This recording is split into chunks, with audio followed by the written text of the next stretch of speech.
And we are live. We give it a second and get some people in here. It's the Friday night hangout. Sergeant Har, Mark Richardson. Give it just a couple more minutes. Hope everybody is doing good. You made it to Friday. Some people had a rough week. Some people had a good week. Hope everybody had a good week and is doing fine and ready for another crazy weekend to sit around and watch some horror movies. And everybody that's tuned in, if you guys are shared up, just share it like crazy. We need all the help that we can get to get the word out, Get more horror fans in here. I mean, what did you think, Mark, of that live with Bill Mosley? That was great. Bill is fantastic. I was so stoked. I was so nerding out on that cat. I dig him. I really do. I think he's one of the most iconic horror figures we have right now. Yeah, I like Bill. Me and Bill was talking the other day, and we was talking about his favorite Otis quotes. I'm just sitting there with Bill, hearing him do the Otis quotes was just hilarious because he could do the Otis. Obviously, he could do the Otis quotes better than me. What band is it? They have "Dog Will Hunt" in the song. Oh, they quote it. What's that? What was your question? What was his band's name? No. There's a band, like a famous band that they have that line in it. They have "Dog Will Hunt." I don't know. I listen to stuff like Slipknot and Danzig and 50 Cent, NWA and Ice Cube and Snoop Dogg. I saw Snoop Dogg in concert a couple months back. He put on a heck of a show. We were like 10 feet from Snoop. I mean, Marilyn Manson, I saw him last year. It's Primus. Primus has that in their song.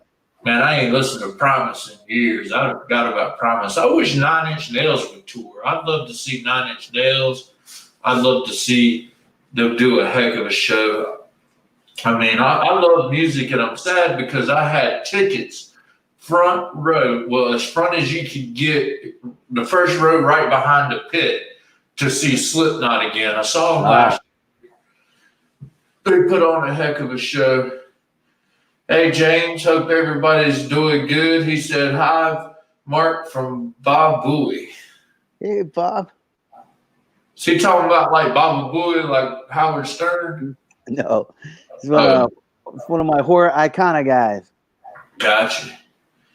Hey, Liz, hope you're doing good. And if you guys hadn't got a chance, I'm going to throw this out here. Take a look at madmonster.com. But we're going to kind of give you a breakdown of what is going on. If you hadn't heard the news, you might have seen some of the horror blogs and some of the mainstream news media talking about Cinestate and Fangoria. And it can be kind of confusing what exactly is happening. And the story kind of breaks it down because nobody's completely just put it out there what's going on. And I preface this by this. I love Fangoria. I bought a crap ton of Fangoria magazines. I've just been disappointed that Fangoria hasn't done more for the horror community and stayed up to date with technology and the times, kept themselves financially feasible. I mean, they've been Chapter 11 bankrupt like a gazillion times. It's like whoever they put in charge recently seems like they don't know how to run it. And so what has happened is Cinestate, because you remember 2015, Fangoria stopped printing Fangoria magazines.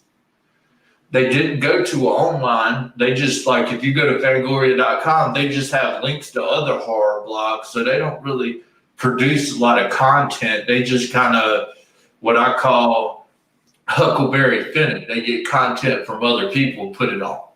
I mean, they do have some they did have some podcasts with like Felissa Rose, Kane Hodder. They had the Blumhouse podcast, I think it was, Shop Till You Drop. I'm not a big podcast guy. But what happened was Cinestate, which owns Fangoria, they own all 30 years of Fangoria content. the rights to what Fangoria says in their magazine. They have editorial control over Fangoria. So Cinestate has complete control. Now, some of you guys watching this are probably like, who the heck is Cinestate? Cinestate is a production company in Texas.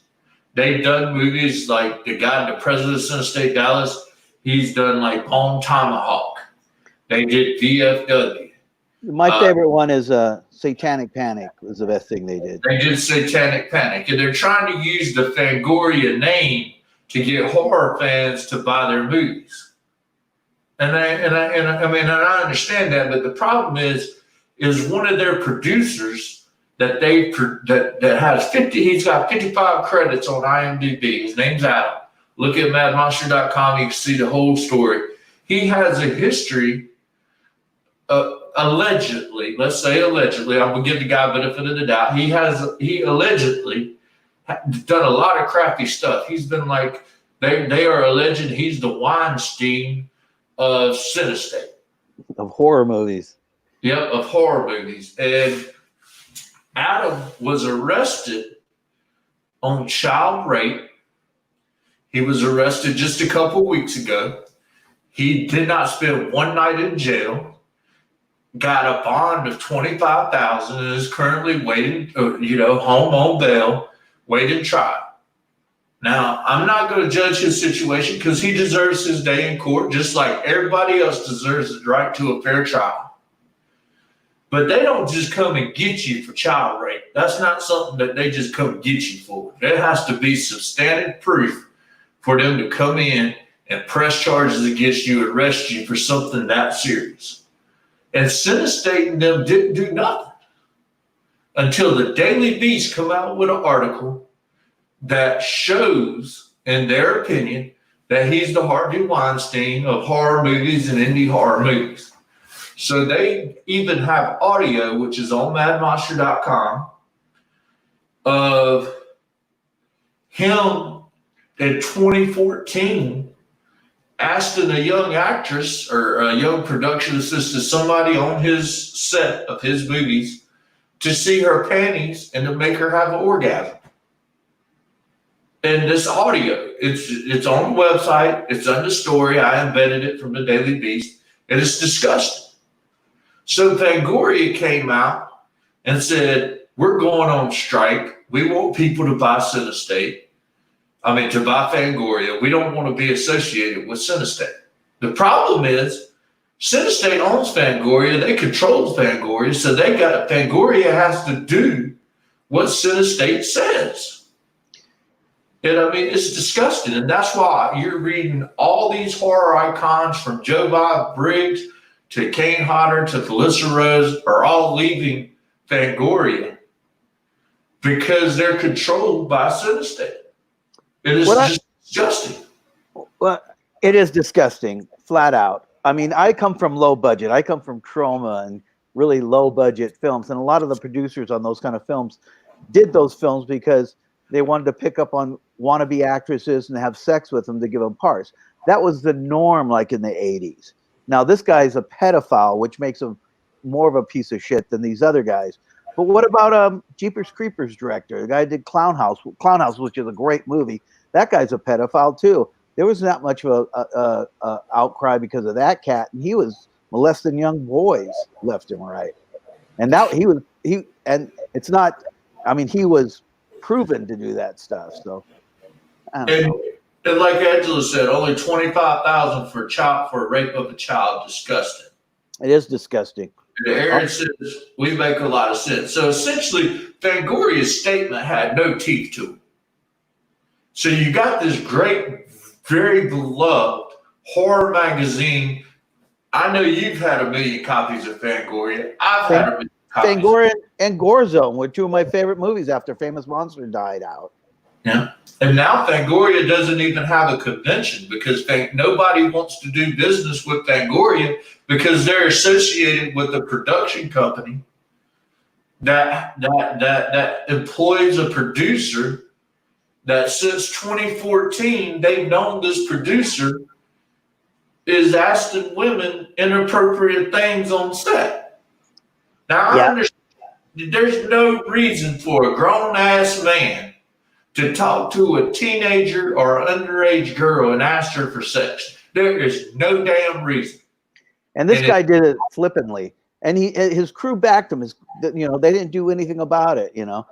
I've been on shows. I was on when I was doing Power Rangers at Wonder Years. One of the actors, where the makeup girl had bent over, ran over, and acted like he was doing her from behind. That was a huge lawsuit. They went after. She sued Wonder Years. She sued the actors, and that was one of the first times that they started to really get into this stuff. And that was like 93. But after that, on the film industry, every movie or TV show that I start with, we have to sign waivers. We have to watch films. They give speeches. It's a huge thing they're really trying to come down on that.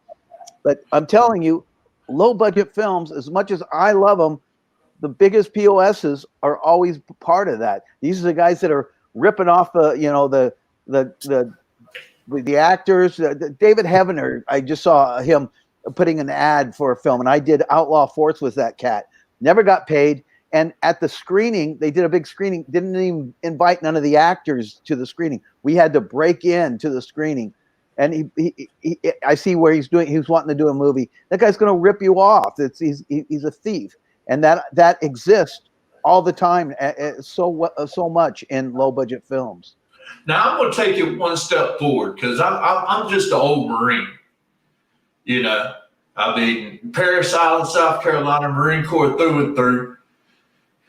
And if I see you, if you're working with the Sarge and you're around the Sarge, and I see you messing with a kid or women inappropriately, I'm going to whoop your ass and get a lawsuit, because that will not be tolerated in anything that I'm affiliated with. And shame on Cinestate for not rising up, firing this guy, and doing better. Now, I'm not coming down on Fangoria, because they are controlled by Cinestate. Cinestate controls everything they do. I think the editor-in-chief over there ought to resign. I think Cinestate needs to sell Fangoria. And I think we in the horror community need to come together and demand that we have the Fangoria back that we love, that we want, and that we need in the horror community. Shame on people for not doing better in the horror community. Shame on them. We're living in a world where people are starting to say that, though. I mean, look at the riots right now and the protests. Everybody, that one cop was a piece of shit, but there was 4 other cops sitting there letting them do it. Not one cop goes, hey, get up, let's handcuff them, put them in the car. All these cops should have did it. And there was, out of 4 cops, not one of them said, hey, let's not do this. Let's put them in the squad car, because they didn't speak out. And and now that's what all this protest is about. Speaking out, man, especially to white people, because white people still have power. We need to speak out. I'm glad we're finally protesting too, but we need to stop this injustice. And it's in our face all the time. We just kind of, Harvey Weinstein did this for decades, and everybody knew about it. The concept of the casting couch is because of that, because they would get the part because they would do a high-end producer. High-end producer, have sex with them, they get them the part. That's where the casting couch came from. And all this is getting cleared up now, but when we see this stuff, we got to attack it. And that's what you're doing, brother. But I really do think we need to attack this, especially, the injustices that we're having now. And because of that, you get a movie and you see a hot 18-year-old, you and we need to be more respectful to those people too. Everybody needs to be better. We need to be better people across the board. We just need to become a better person. And yeah, I'm disgusted by that crap. Well, I'm gonna tell you this, and this is from the heart. Take it however you want to take it. I am what I am. But when I was in Marine Corps boot camp, I remember that drill instructor walked down the center aisle. And any Marine that's watching this can attest to this, because they do it on every one. And they said, you are no longer white. You are no longer black. You are no longer Hispanic. You are Marines.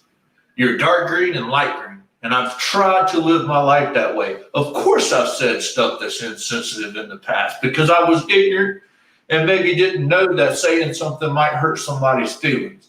But I've never had hate.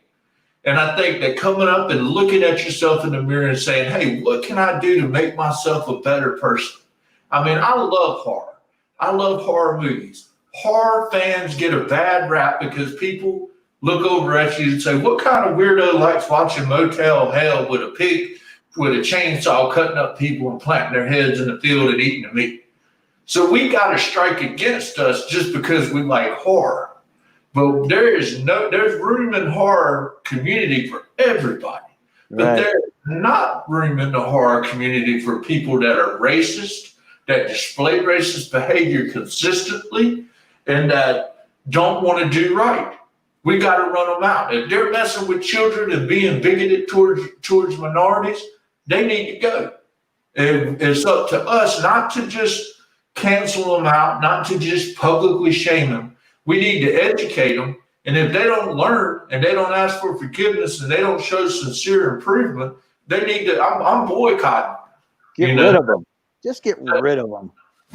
That's just the way I feel. And I'm interested in knowing everybody watching this. Y'all share it. We ain't going to be serious like this the whole thing. I just had a few things I needed to get off my chest because it's just disturbing, you know. And I'm going to say this. You mentioned the protesters. It is sickening watching the murder of George Floyd on the internet. That should happen to nobody in 2020 in a free America. I hope the people that did that, all four of them, are punished to the fullest extent of the law. And I stand behind anybody that wants to fight against injustice. You know, it is what it is. I agree. Go up here. Norman said, what's up, Sarge? What's going on, Norman? I've known Norman for over 20 years. We produce movies together. I'm going to try to get him to come all here with us and talk about his favorite movie, which is Seabiscuit. Seabiscuit. Yeah. Kimbo, applause. Thank you, Kimbo. Aaron says, you guys are so cool. I feel dumb saying inspiring, but so ahead of this. I love the blunt way you say things. Jacqueline says, appreciate y'all sharing. Well, we appreciate you coming in and watching us. Angela says, we all says things ignorantly, but the point is, if you learn from the experience, yeah, that's what it is. You live and learn. You know, my thing is people are flawed. People make mistakes. There's a difference. There's a clear difference between making a mistake and having hatred in your heart. And when you find people that have hatred in your heart, those are the people I don't want to be around, because I'm trying to make the best horror content for anybody and everybody that wants to watch. And I'm trying to do the right thing by doing that. It's, you know, working hard. Mad Monster's working hard. You're working hard with me. We're going live, doing our research, doing the things. And we just need to rid all negativity and focus on creating the best horror content that you could possibly have out there. You know, that's my goal.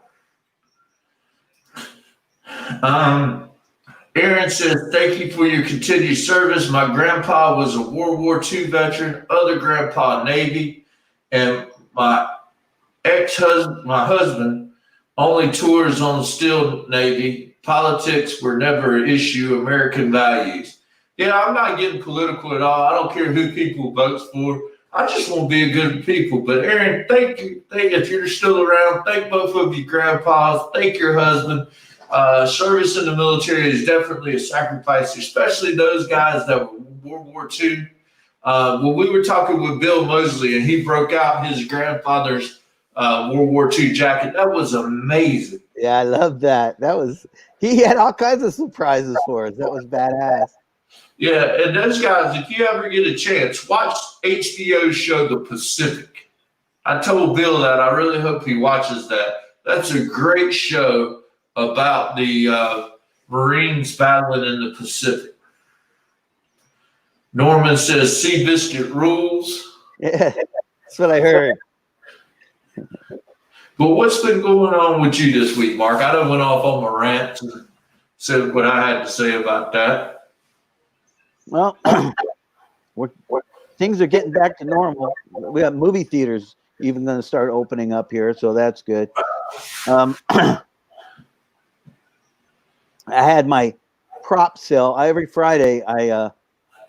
During this thing, I would go into my storage units. I have 3 of them, and I just get a tub and I bring it here and I set it down and I go through it and I put stuff up for sale. Some of the stuff I hang on to because I realize I got to keep it, but I put it up for sale. But there's a couple of things I wanted to show you. Do we have time to look at some of this stuff? Just because I have it right now. Hold on 1 second. We got Lewis joining in. I'm gonna bring Lewis in. What's going on, Lewis? Mark Richardson. What's How up, you doing, Lewis? man? Sergeant Horror. How you doing? We're doing great.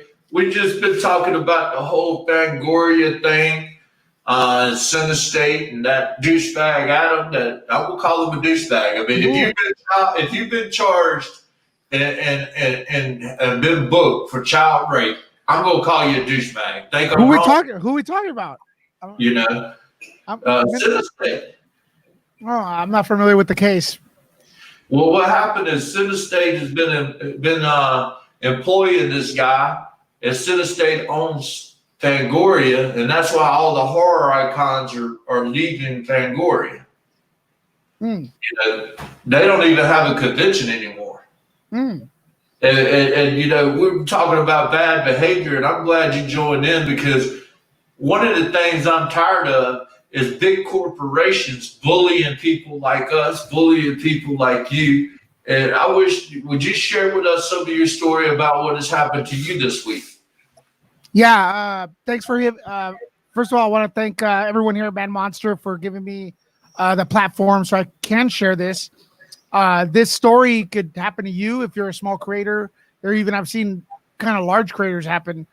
This happened to them. I've been running nukethefridge.com. Mark's known me for a long time, for like 10 years. That includes the website and the YouTube channel. I run my stuff, and you can even ask Eben, the main guy here at Man Monster. I'm very vanilla. I don't cuss on my videos on Nuke the Fridge. I give stuff that probably should get bad reviews, kind of like passable reviews. I'm very nice. I've lost co-hosts because they wanted to be edgier, and I've told them, nope, that's not the way to go. So it turns out that YouTube has, as far as YouTube is concerned, our channel's been growing, and YouTube, in fact, did move at the direction I was I thought of from the beginning, is family-friendly content, respectful for everyone, don't talk shit, right? So yesterday, you know, my channel's been growing. Nuke the Fridge has been growing. Yesterday, I get demonetized. I get a letter from YouTube stating that I am no longer eligible to be monetized anything. And I'm not making $1 million. I'm making a couple $100. It doesn't matter. I learned from the beginning, don't put all your cookies in one jar. So I have plenty of stuff so they can fuck off. YouTube could stick it, but it's the ethics of things, right? They claim that my content is recycled content from other people or some weird thing like that. When you look at my channel, it's me basically getting invited to studios, driving to the studio or a junket to interview Hollywood celebrities. And that's what I do pretty much over and over and over again. I don't know if you guys have had the displeasure of checking out my interviews, but that's what I do. They're claiming it's not original. And I told them, this is me inside in the videos. I'm hosting the video. I'm speaking to Jason Momoa. I'm speaking to Steven Spielberg. Whoever, Steven Spielberg. Just little guys. I don't like to show that off, but I had to show them, and they still don't understand. They claim that my stuff isn't original. My stuff isn't original when I'm talking to Steven Spielberg. Okay, and now I'm demonetized for doing that. They said I could reapply for monetization in a month, but it's the ethics of things because they have like robots monitoring YouTube, monitoring Facebook, monitoring all these social media places. And they're not real people. I'll be right with you. There are no real people really enforcing the rules and stuff and canceling people's livelihood. We spend years and years and years for this stuff, and they keep going. Go over here. So that's my rant today. That's my fight and stuff. I got my son right here. He graduated today. I want to say congratulations, Andrew. So I'm on video right now, but I'll be helping him a little bit. Go front. Now that's a reason if you have kids why you fight. You fight for your kids, for their future. Luckily, like I said, I do have different ways of making a living. But I feel for creators who this may be their only platform, and then you get a random email with zero customer support and like a robot telling you, "Hey, we're just taking this ride off from under you," and it comes in the worst time. 3 months of being quarantined, topped off with the unfortunate incidents with that stores had to be closed. Mom and pop stores had to be closed in LA because of the protests and stuff. So it comes in a real bad time and now getting demonetized. But that's my rant. I don't know what to say. If you guys here at Man Monster could please subscribe to Nuke the Fridge on YouTube. I will be updating this thing because I'm gonna keep taking it to different levels, man. I'm gonna keep fighting. Even though it's for $2 a month I'm making or whatever it is, I'm just gonna be fighting. This will be the hill I die on because F you. I've been working at this for a long time. Period. Yeah, I've watched your channel and I thoroughly enjoy your interviews. And to me, it's an example of corporate bullying. Because correct me if I'm wrong, you can't get anybody from YouTube on the phone to talk to about this, can you? I got a funnier one. I actually talked to someone chatting with customer support, and that's exactly what I posted on Twitter, on Nuke the Fridge Twitter. They say, I don't have it in front of me, but it was reuse content. That's what they claim I'm doing. And I'm like, well, where did I get this content from? Nowhere to be seen. It's at my channel, right? Something like the way they worded it. I have video, but I'm not really educating people about what I'm doing. Dude, I'm interviewing people about the film or whatever. What's it? Am I a teacher? Am I National Geographic? But even if I'm not, I'm still educating people by asking industry insiders how the shit works. And I don't understand what it is. It's so weird. It's so weird. So yes, I talked to someone. I think it was someone. They rechecked my channel, and they, nope, sorry, our decision's final, bro. And somebody needs to come. I mean, one, we support you. We're going to stand with you in your fight. Because monsters stick together. But when I look at YouTube as a whole, I mean, I'd love for our channel at Mad Monster to get a gazillion views and get that. But this is a story that impacts anybody that's ever dreamed of creating content for an online audience. Bingo. We all have a dream. We all have a dream, man. And if you're out there and you're aspiring to one day be a movie reviewer, to be on the Nerd Report, contact us if you're interested in being on. We're always looking for correspondence. But you can put your heart and soul in something, and some corporate bot, it ain't even a human, it's a computer bot, will flag your content. That's why when we get on Facebook, we get on YouTube, that's why I always say share it up. Everybody watch and share it. Because you might have 40,000 fans or 45,000 fans on Facebook, but Facebook is going to limit you from seeing it. All the people that liked your page, that's not going to show up in their timeline, even though they liked your page and they're following you. You might only get 2% of the people that even know you're going live. And they got to stop this bullying.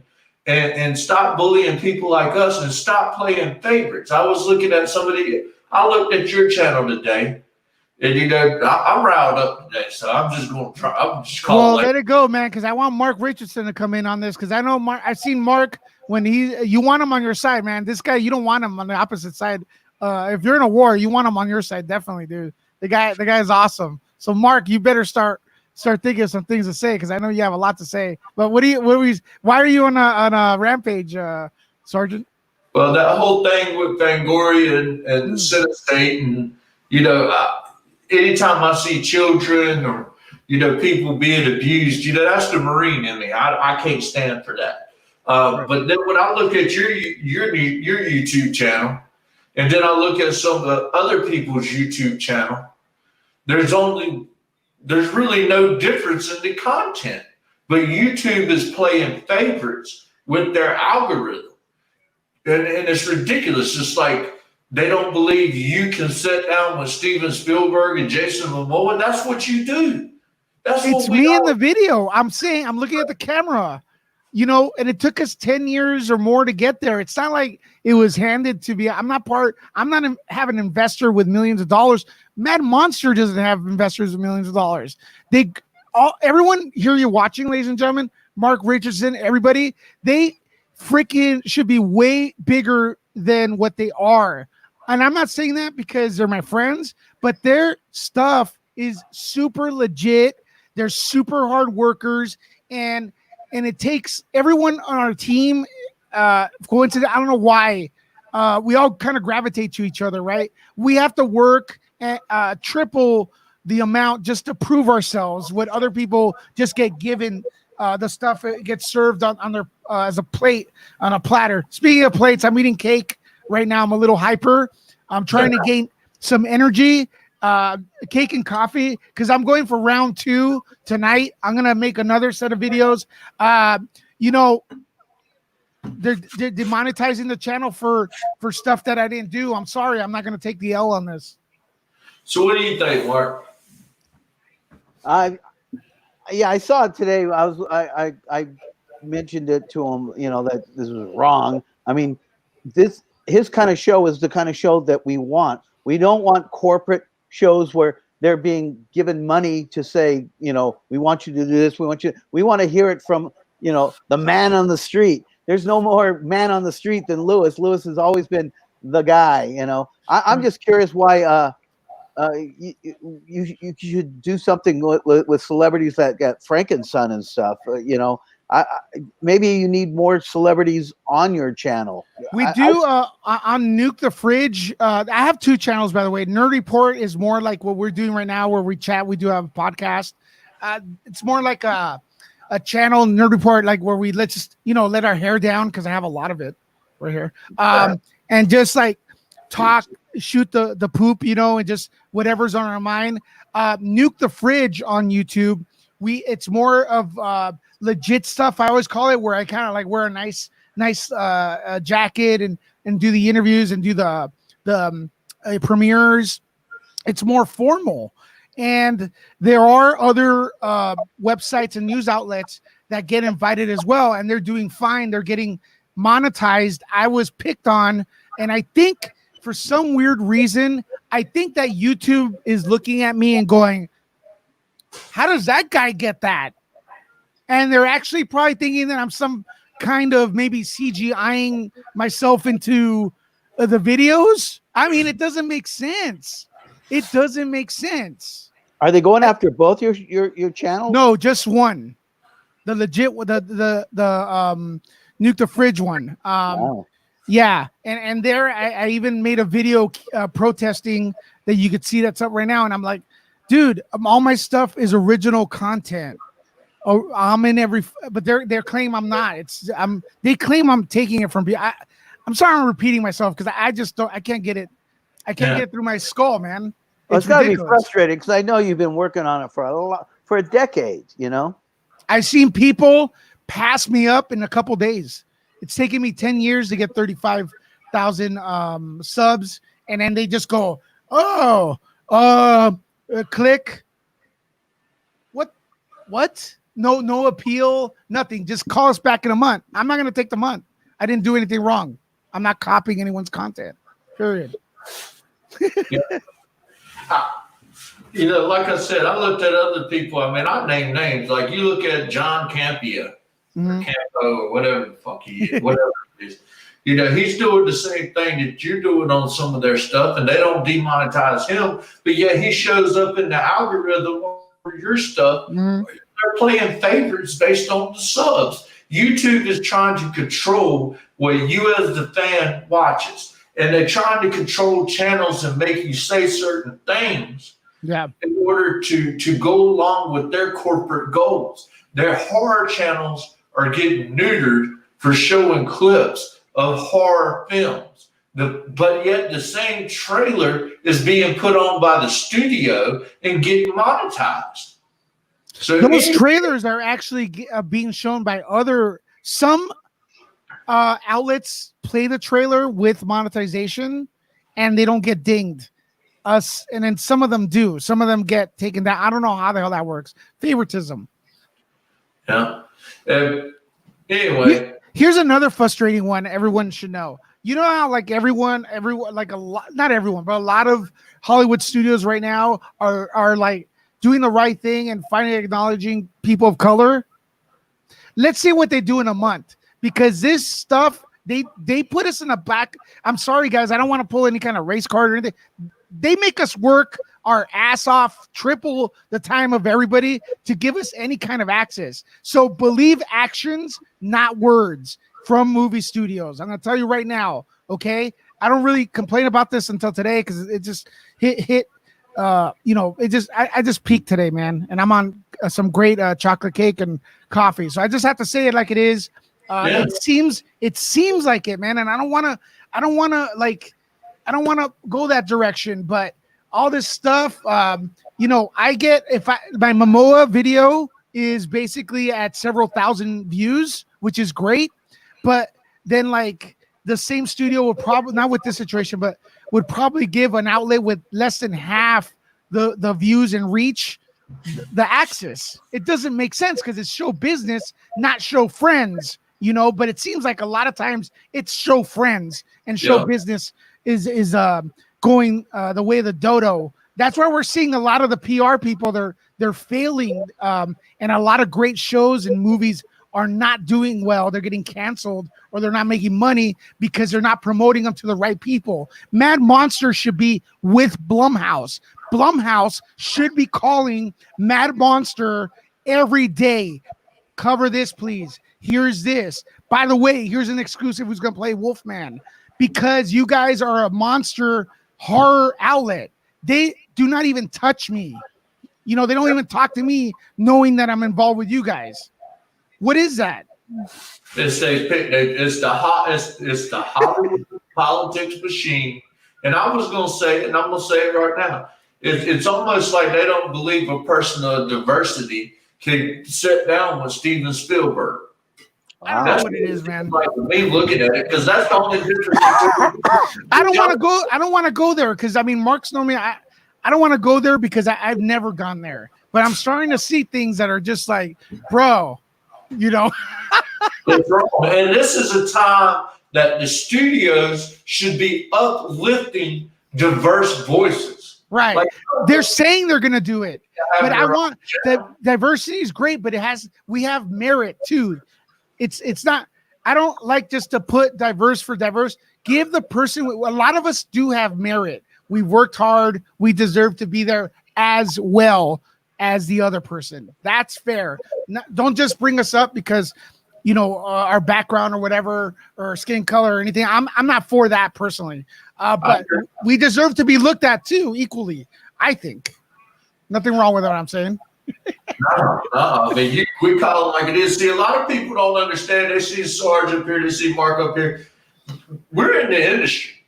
Mm-hmm. We see stuff that you don't see as the fan, and Hollywood don't like it when we shine the light on it. That's why you're getting, I'm being, just call it like it is. That's why you're getting crappy horror movies from the studio, because they're hiring their friends to get a horror movie instead of calling horror fans and coming to the horror conventions, coming to the horror websites and asking, what should we be doing? You get people with Texas Chainsaw Massacre. You had them film it in Bulgaria with writers that weren't even really horror guys. You got a Halloween being rebooted from guys that are comedians, and their first horror film is Halloween. I mean, let's Yeah, get. I'm not happy with the Halloween movie. Mark, your thoughts? What, the new one coming out Well, or the last first, one? did you watch the last one? I watched them all. I'm a big Jamie Lee Curtis fan. Absolutely. To be honest with you, hearing the music and seeing the Michael Myers mask, I'm an easy sell. I liked it. It wasn't phenomenal, but we've done 28,000 of them. I'd like to get some new blood in here. I'm a little bit done with. I shouldn't say that because I'll go to it each and every time. Yeah, absolutely. I just want some kind of new vibe going out there, and some kind of new creature, some kind of new horror. And I think something's going to come because so many writers have been dormant for so long. I hope they explode, and I hope they're taking massive bad drugs and come up with something that's so out of this world. Something that changes and stirs up the pot. Well, this is the problem, Mark. Is used to you would write a great script, you could get it in somebody's hand, and any horror fan out there that wrote a great script and got it in the right hands through hard work and perseverance could be the next James Wan, could be the next person that would break into the industry and entertain the people. But they stopped doing that because I know as well as y'all guys know, nobody in Hollywood reads a script. You write a script and you give it to CAA, and guess what they do? They give it to an intern that isn't even an agent and ask them for coverage. That intern has 26 scripts to 30 scripts to read in 2 days. Are they reading your script? No, they'll read the first 3 pages and then say pass. Right, you're absolutely right. The thing about the last Halloween movie is because I was actually really excited for it. I think I gave it a fair chance because Halloween, Michael Myers is my favorite. And I actually was introduced to Halloween by part 2. So for them to ask me to forget about part 2 was a lot to ask for. But I did it. I gave it the benefit of the doubt because I want to feel the horror, the magic again, because I feel like Halloween is magical in a way, right? The Boogeyman, come on. Twilight, it's pretty much a Twilight Zone episode, right? The first film. So I saw Halloween 2, then went to 1. I was amazed how awesome it was. And then I forgot about 2 to check out the 2018 movie, and it was a repeat of every other Halloween movie, like a mix of all of them put together. And it wasn't original, and I was disappointed with that, in a way. I felt like Jamie Lee Curtis was Sarah Connors in Terminator. Oh, yeah, that's exactly what it was. She was Terminator. Yeah. And I don't know. As long as Buster Rhymes doesn't come and kick Michael's ass, he's in part okay. 2, dude. Buster Rhymes in 2? Just kidding. I'd love to see Buster. He's in one of my favorite movies, Finding Forrester, with Sean Connery. Trick or treat, motherfucker. But I mean, you guys watching this, share it up. Let us know. What do you think of the current slate of horror movies that are coming out? What do you think of, this new Halloween? And what are we going to get from Halloween Kills? Because, they got 2 more. My thing is if Jamie Lee Curtis is not Michael Myers' sister, then it's kind of crazy that Michael would target her with her just being a random teenager. Yeah, that is a problem now. That is a problem now. I think it's insulting to the fans when you have a canon so strong and they just go, "Oh, it doesn't exist. We're not going to make that happen." I always feel slighted when they do that. I think it's lazy writing. To be honest, you get the script, even if you don't like the last film. Make it work. Be brilliant. Be as brilliant as possible. It just seems like I know what they went with it. I know why they went with it, but it just seems like they could have stayed true to the fans. Yeah, I think they felt that Michael Myers is too limited if he's related to Laurie, and probably they want to take the franchise longer than Jamie Lee Curtis wants to be involved, right? Which is fine, but then they created the scenario where he bumps into her again, and not only that, it's a coincidence. Like how small is Haddonfield? You I bumped know. into the daughter now, and then you're going where the mom is, and it's just if they would have just made her like really the Terminator, she sees Michael has escaped, and then she's the one that stalks him to get revenge from the events from 1978. Now you're cooking. But for Michael Myers to do it doesn't make sense. My thing is, if she's not his sister, then when Michael breaks out of the insane asylum, he shouldn't just kill everybody. He shouldn't even be looking for Jamie. Seems like he was. A machine that can't be stopped.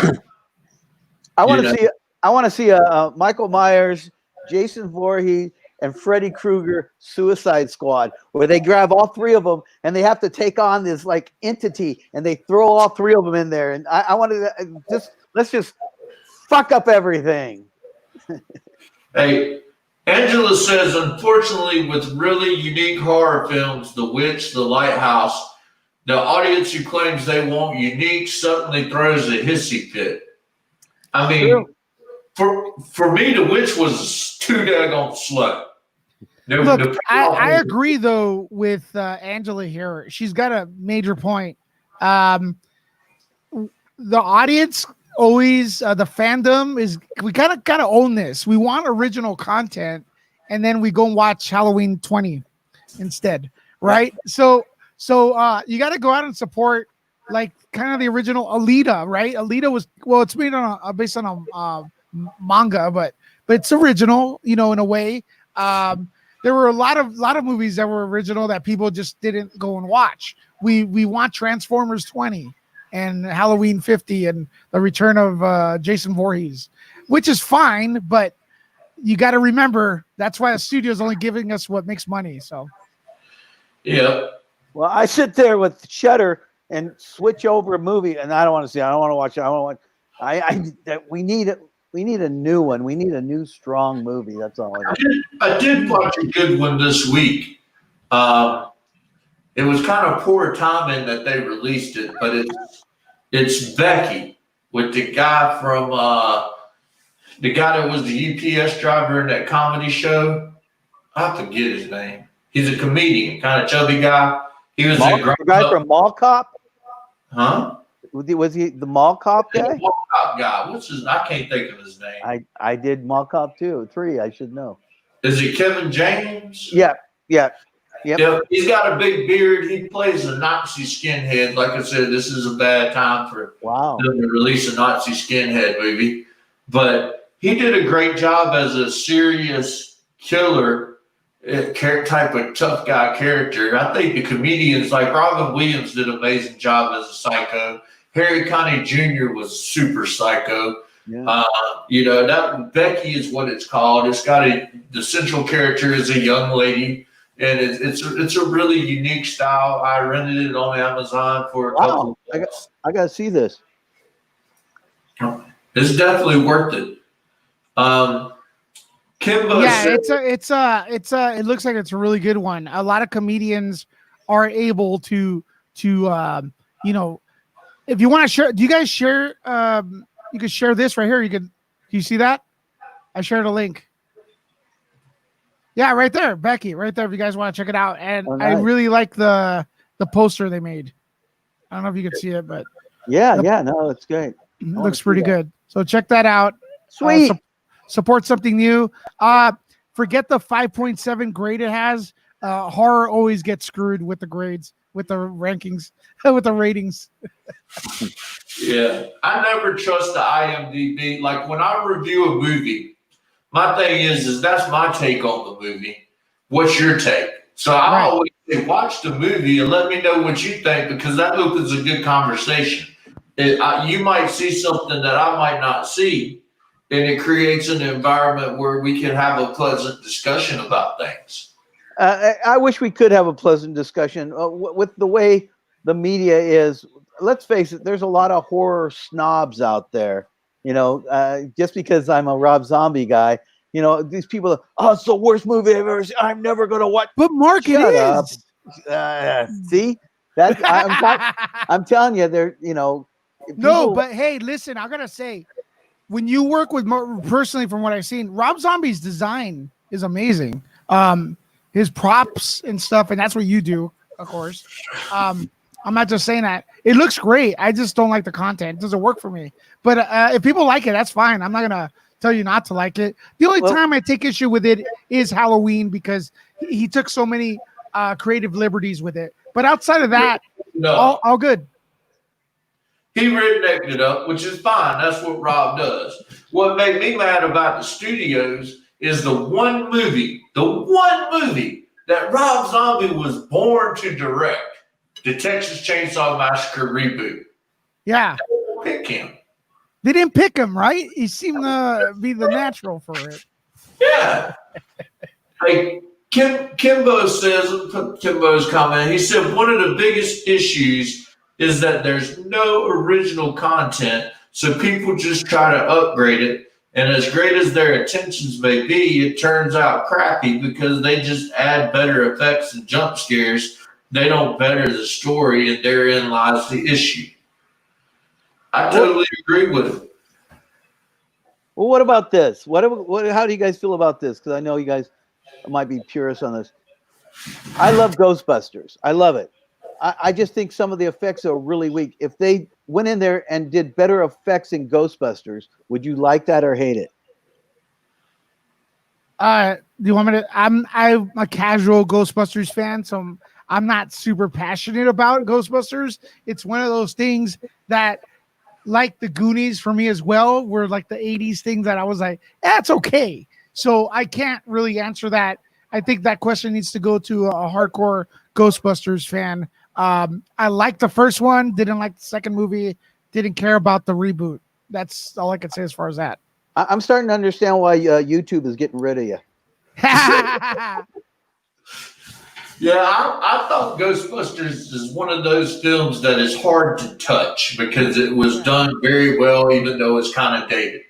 That's like The Exorcist. They should never remake The Exorcist. They can't. The TV show was a good continuation, wasn't it? The first season of The Exorcist show was supposed to work on that. It was a good continuation of the story. I love that show. I thought it was great. I loved it. Second season was a little lost. Like, where are you going? A little convoluted for my taste. But the first, they continued it. They did it right, and yeah, could be done. I loved it. If it had went one more season, I would have been props on it. It was going to come to California, and they didn't go. I was so bummed. But on Queen of the South, the priest became one of the gang members for on Queen of the South. So I was blown away because he's the priest. Now he's so I'm out there with a cross, he's taking pictures with me, putting the cross up to get my head and stuff. I was because he was brilliant. Dope, man. That's great. I want to see Mark get more work, man. I mean, his stuff. If you see the stuff in person, it's so awesome, and it's so like what I would call old school guerrilla. Was it guerrilla propping? Is that a word? Where like you grab anything, it's like, hey, I need a gun prop. Okay, I'll give you this piece of paper, and you're like, oh shit, here it is, a gun prop. I'm notorious for making all my weapons out of the 99-cent store. Yeah, now, they look Steve, great though. You got some stuff there you were going to show us, Mark. Yeah. In fact, this was something from every Friday because of the coronavirus on my horror icona page. I put stuff up for sale. But what I do is I go into my storage unit, pull it out, and find crap. Quality merchandise, and I put it up for sale. But this was a squirt gun. I ripped off this part, and we put lights in it. This is a stunt version, and I put like a reflector here, and just put. We used to call these, I'm sure we still do, Nernies and Greebles, where I just glued a bunch of crap to it, spray painted it silver, and it was done. But that's from, I think, Power Rangers Space. I got a box of power coins. I don't know if you can see these, but kids kill for those things. I found this. This is, it's not screen use, but it's the Green Ranger's Morpher. Yeah. Hey, go Power Rangers. Nice. Oh, look at this. I didn't even remember having this. Terminator, the TV show Terminator, signed Yeah. by the cast. I have Linnea,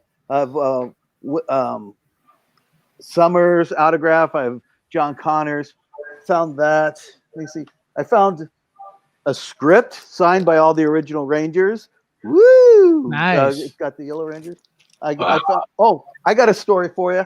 When I was doing Piranha 3D, for the camera techs were down, and we're practicing shots because Richard Dreyfuss was going to shoot the next day.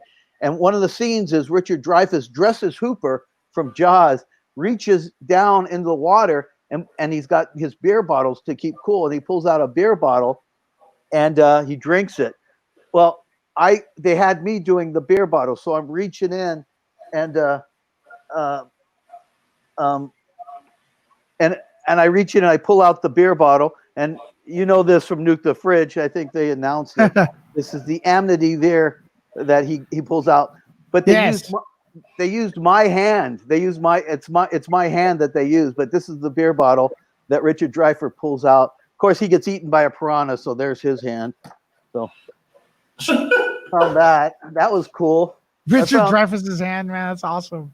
That's why I love Mark. He's like, oh, this is for Power Rangers. This is for this. I mean, amazing.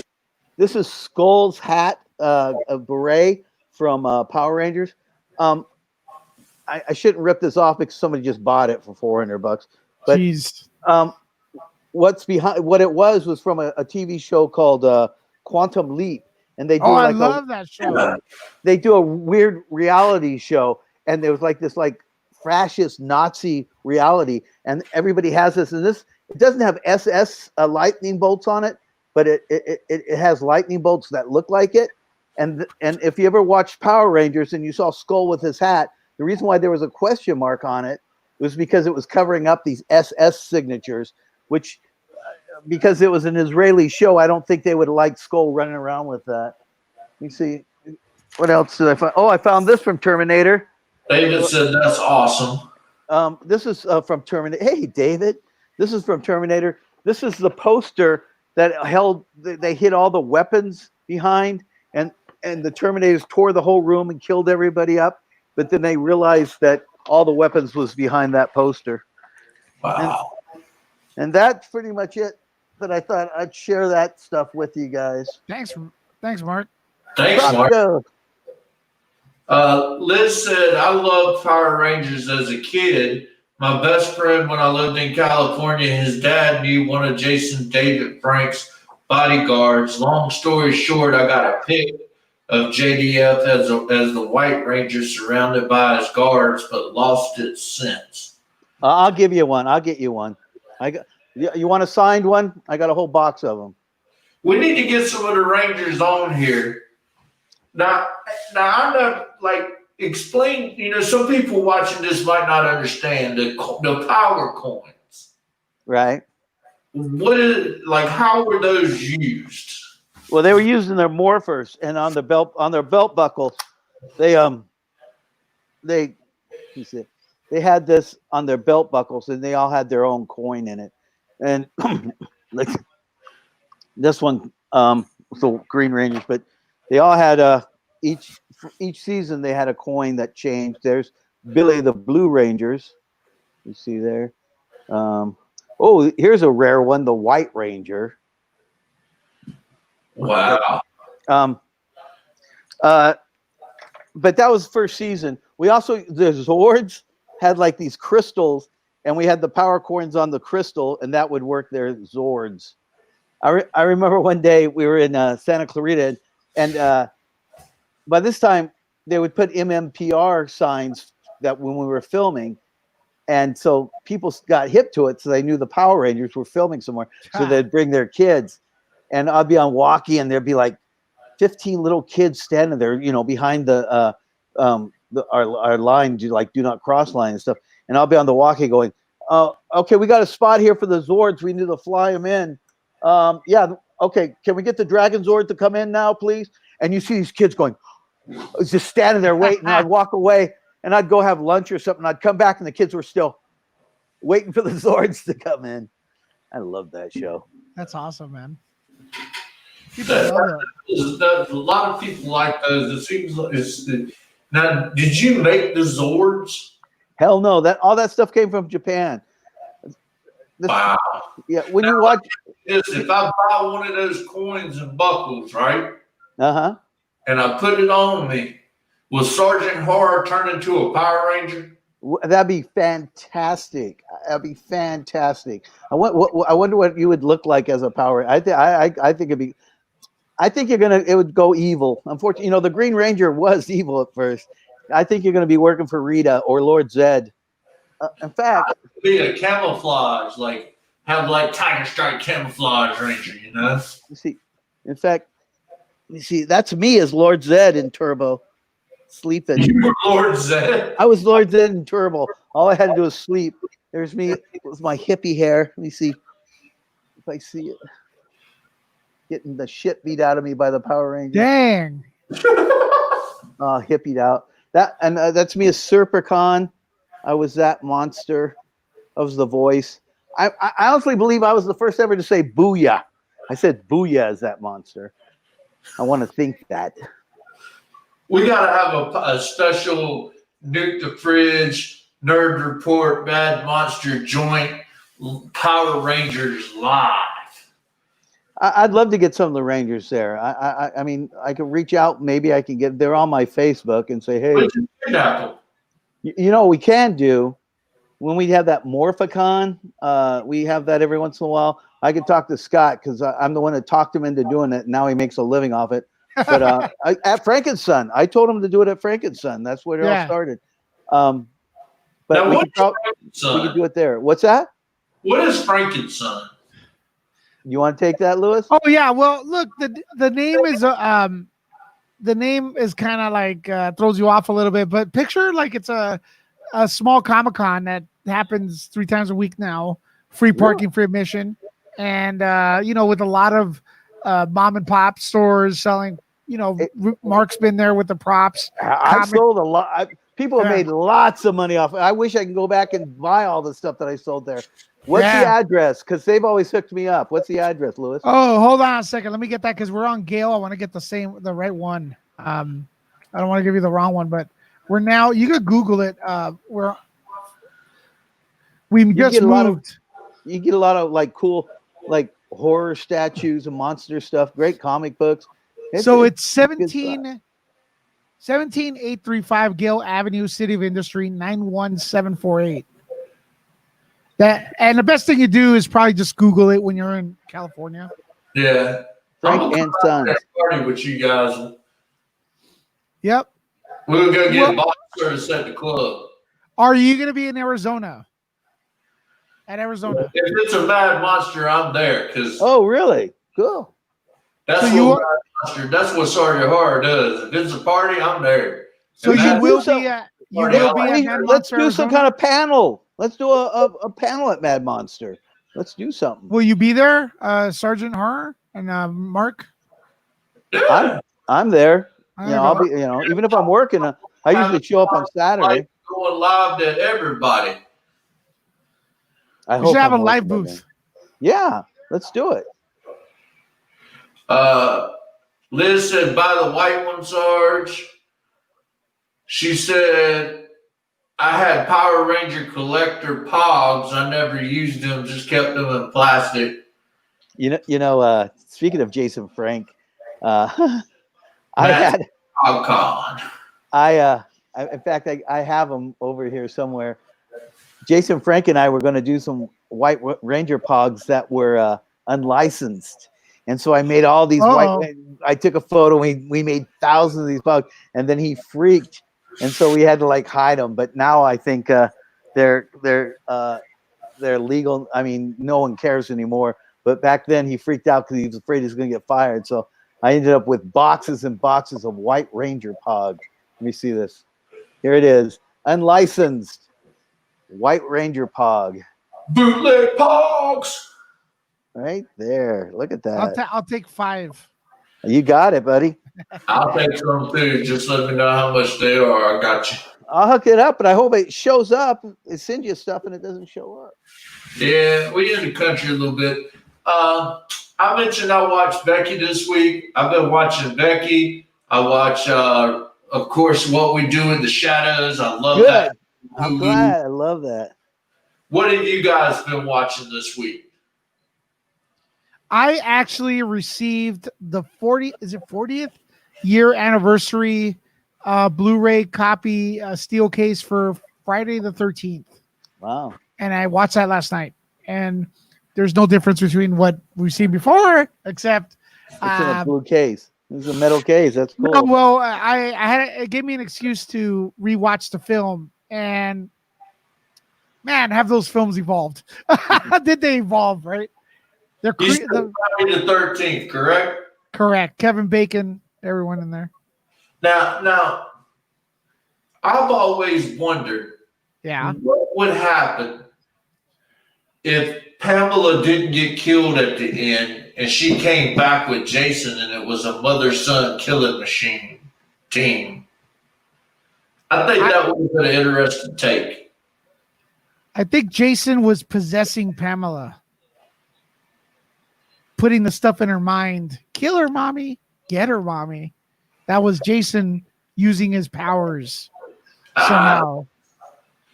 They lost me when they made Jason a zombie and all. It kind of got fun. It's like they make so many, they finally mess him up. I don't think he possessed her. I think she just had a schizophrenic break because of the loss of a child. But was she aware that he was still alive?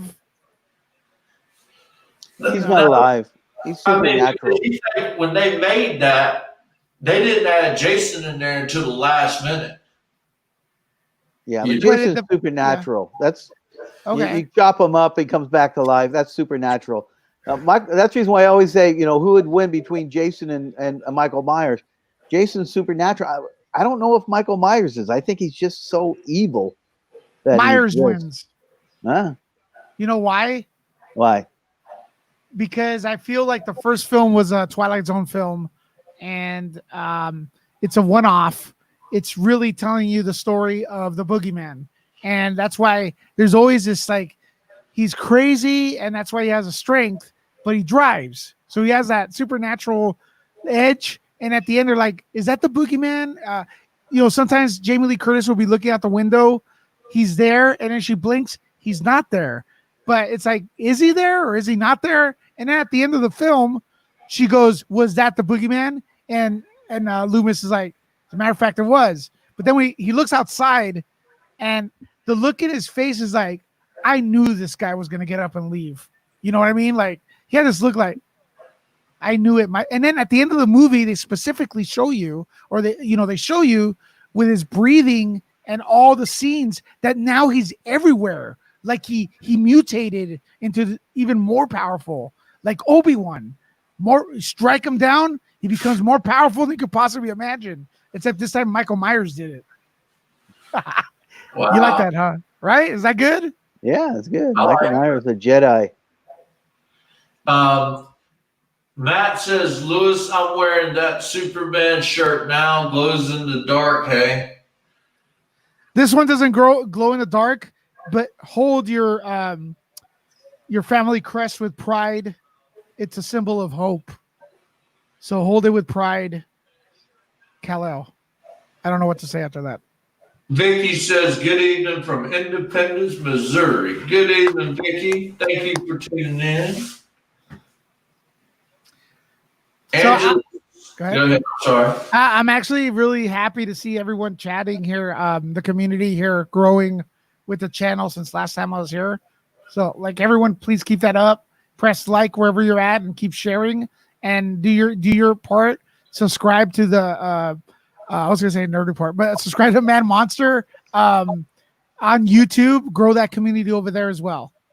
And they need to subscribe to the Nerd Report if they haven't, because some great content. I really enjoy it. I know you're probably getting ready to get because you got to make videos and hang out with your son. What grade did he graduate? 6th. Wow. Yeah. That's a big one too, because it's junior high next, right? Yeah. Yeah, he does. I don't think he's discovered girls yet. He's like, yeah, you know, like, cause he's a younger 11-year-old. But I saw his graduate. I watched his graduation today because they're doing the Zoom thing.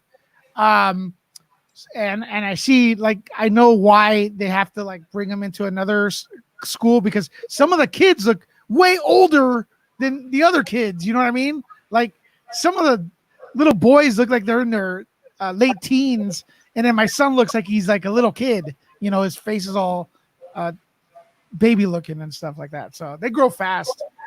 But that kid, tell them keep that baby face as long as you can, because when you get older, you know, you age slower. You know. Yeah. You know, I wanna ask the question to everyone here: is why are kids obsessed with Jason Voorhees and Michael Myers? Because my son doesn't watch horror, but he's obsessed with the video games about Jason, the Friday the 13th video game. He's obsessed with it, man. That's why? What is it? I was the same way. What is it? Jason saying, have you seen the Friday the 13th Vengeance on YouTube? Any thoughts? The fan film? Yeah. Yeah. You know, I did see it, but I forgot. Did too. It was nice, but it looked like a fan film. Right. I have a buddy that as a fellow YouTuber, Dave McRae. He loves horror. He's working on a Friday the 13th thing. And he showed a still, and it's Jason in the snow. We haven't seen Jason in the snow yet, so that's kind of cool. That's cool. I don't understand why if you're gonna take the time to do a film, a fan film, make it original. You know, because he can't. I know all these guys think, well, you know, I'm going to be discovered, or you know, I'm going to, you know, be able to sell it. You can't. It's licensed. Make your own storyline. If you're going to put that much time and pressure into it, you know, just make something that you could Redbox. You know. But maybe they have money and they want to like just a passion project. You know? If there's a reason for it, if you have like this like if we did something like that and did it, I could understand it. I could understand, but you know, there's a guy named Star Wars Theory. You guys know him? Okay, he made a Star Wars movie that cost $1 million. You can still see it. It reached like maybe like 50 million views on YouTube. Here's the deal, though: he cannot monetize. He cannot get sponsored. There's all these rules with Lucasfilm, right? There's a reason why Sergeant Horror and I haven't seen it or heard of this cat because of that. No, dude, it was big. I'm saying it's big, but I'm telling you, the view count. I'm gonna send it to you, Mark. You're gonna say this is not Lucasfilm. Like, it's the biggest fan film ever made. But bigger than that Power Ranger one they did. I don't know what the views are, but this was big. I'll show it to you. I want to see it. Of course, I want it. I love. What was that? Troops, the oldest one ever, is still one of the best. Yeah. Troops. Well, check it out. He couldn't monetize, but his channel gained so many subscribers. His other videos get monetized. You get what I'm saying? Yeah. You know what I mean? So he gained like recognition all over the place. Like, all the major news outlets were talking about it. It was trending like #1 on YouTube, and it wasn't even Lucasfilm approved. Official. So he couldn't make money, like I said, but people were subbing. Now he's making commentary, and he's making the bucks. Right. You know what I mean? That's where he won't admit that, but that's what happened. What about comment on it? Did George Lucas actually watch it and comment on it? I don't think so that I know, but what were you going to say, Mark? What about Sandy? I've worked with that effects guy. He did Batman Dead End a while back. That was I haven't heard from him in a while. I do know they asked him to direct a movie, and he was so pompous about it that they go, oh, never mind. And I haven't seen anything from that cat since then. But Batman Dead End, probably one of the best fan films I've ever seen. Yeah. We didn't have the great thing about Batman Dead End is that what I would say, we didn't have a proper Batman back then. So that was the first good Batman. And then, the Nolan films came out. So kind of people like those. Hey, David wanted to ask you, Lewis, any discussion about signings in the future at Frankensons? As of right now, with the situation with the pandemic, which we call Bud Light because we get demonetized on YouTube when we say the word, nothing yet because we have to maintain social distancing and stuff like that. I've always wondered what's up with the we were talking about Halloween, and I hate to go back to that, but the Halloween remake, what was up with the social distancing out in the recreation yard with the checkerboards? What, in the remake?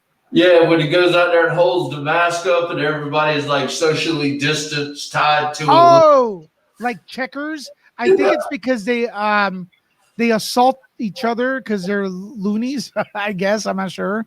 Yeah. But I don't know. Maybe Mark has another theory on that. But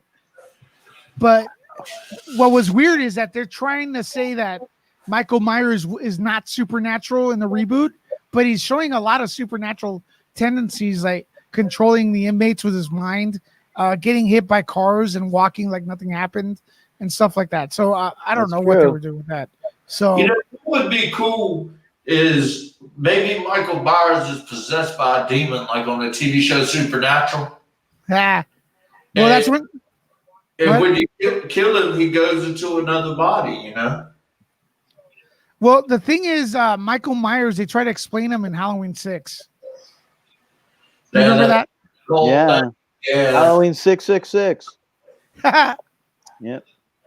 I think you're going to bring back the Thorn cult in the next one, because if you watch the ending of the current one, the young girl, the granddaughter's holding the knife still. So I think they're going to play it like she's got a connection to Michael now, kind of the way Danielle Harris had. Just a theory. Well, I got something I'm gonna share. Do you mind if I share? If you could you share something for me, Sergeant? Share it up, anything. Okay, I want Mark. I'm just gonna play a little bit of it because I don't want to spoil it. I want Mark's reaction here. Where the heck is it? Damn it! People in the chat, check this out if you haven't seen it yet. Vader sounds all right. There it is. Do you see it? Let me know when you want me to play it. Yeah, you can play. All right, check this out. This is a fan film, Mark.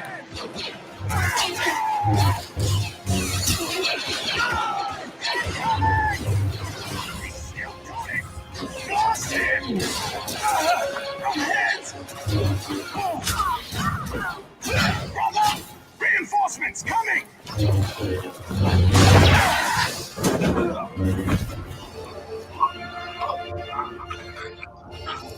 Now you will answer for your treachery. See, that's pretty damn crazy.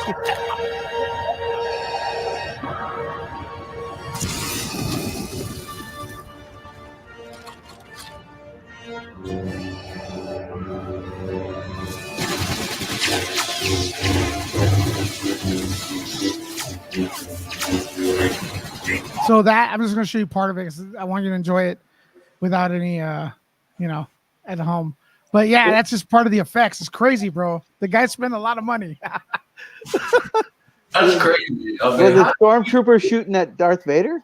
Yeah, and he ends up freezing it all, and it's a callback to Kylo Ren. Like they're trying to. At the end of that scene, you gotta check it out. He starts using his lightsaber, and then he makes all the laser blasts like he freezes them with his mind, kind of like. And that scene's supposed to like symbolize that.